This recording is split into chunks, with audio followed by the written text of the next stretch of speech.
আসলে আমার ভাগ্যটা যে এরকম হবে সত্যি আমি জানিনি। আজ আমি এই বাড়ি থেকেও বিদায় নেব। চলো তার এই পুরো ব্লগটা দেখতে থাকো, অবশ্যই বুঝতে পারবে। হ্যালো এভরিওয়ান, আমি রিনার নতুন আরেকটি ভিডিওতে আমি চলে এসেছি।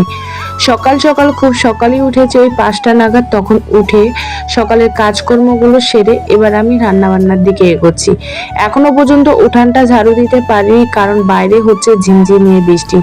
সকালবেলা উঠেও স্নান করার তেমন একটা সময় ছিল না, তবে শুধু কাপড়টা পাল্টেই রান্নাবান্নার দিকে চলে এসেছি। যেহেতু রবিবার ছিল, শুভর স্কুল ছিল না, তাই ও একটু লেট করে ঘুম থেকে উঠছে। এদিকে আলু ভাজা করে নিয়েছি, আর এদিকে ডালের জন্য সংবাদ দিচ্ছি। আসলে এখন যেহেতু আমাদের এদিকে বা আমরা যে কাজটা করি সেই কাজটা আগের মতন তেমন ঠিক ইনকাম হয় না। আমার বর যখন যেই কাজটা পারে তখন সেই কাজটাই করে। একটা জলপাইগুড়িতে কাজ পেয়েছে, সেটাই আজকে ও বাইরে চলে যাবে।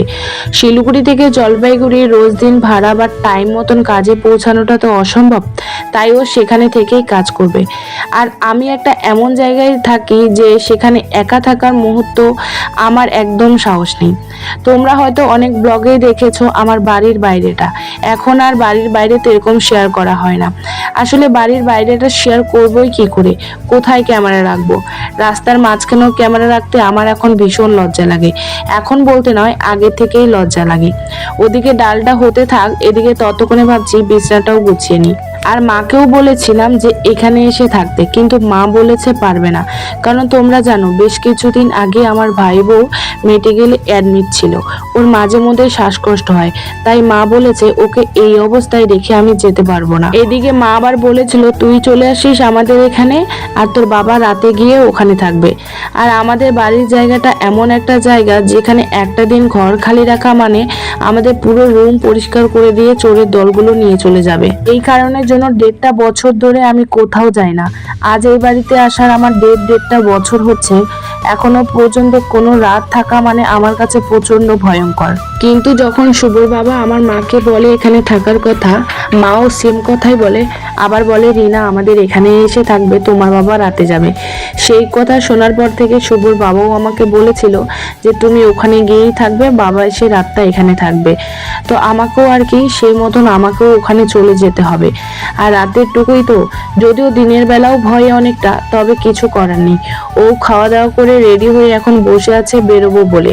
আর এইদিকে বেরিয়ে যাচ্ছে, তখন একটা চুপি চুপি ভিডিও করে নিয়েছিলাম, সে যদিও বুঝতে পারেনি। আর এই মুহূর্তে ক্যামেরাটা অন করাতে আমার একটা ফোন চলে আসে, তাই তোমাদের কাছে আর শেয়ার করতে পারিনি। সারা দিনটা চলে গেল, এখন বাজে প্রায় 5:30। শুভকে টিউশন দিয়ে এসে এবার আমাদের যাওয়ার পালা। আমি দিনের বেলায় আজ যাইনি, কারণ ভেবেছিলাম শুভ যেহেতু টিউশন আছে একেবারেই নিয়ে চলে যাব। গাড়ির তেলটাও বারবার ইসে হবে, আমাকে তেল ভরে দিয়ে গেছে, এখন যদি বেশি চালাচালি করি আমাকেই আবার ভরতে হবে। ও ওখানে থাকবে 1 থেকে 2 সপ্তাহ, সেই কারণের জন্য আমিও আমার ব্যাগ এদিকে প্যাকিং করছি। যদিও আমি বেশি কিছু নেব না, শুভকে স্কুল দেওয়ার পরে আমি এখানে এসেই থাকবো, কারণ আমার বাড়িটা ক্রস করেই আমার বাবা বাড়ি যেতে হয়, তাই আর ইচ্ছেও করবে না।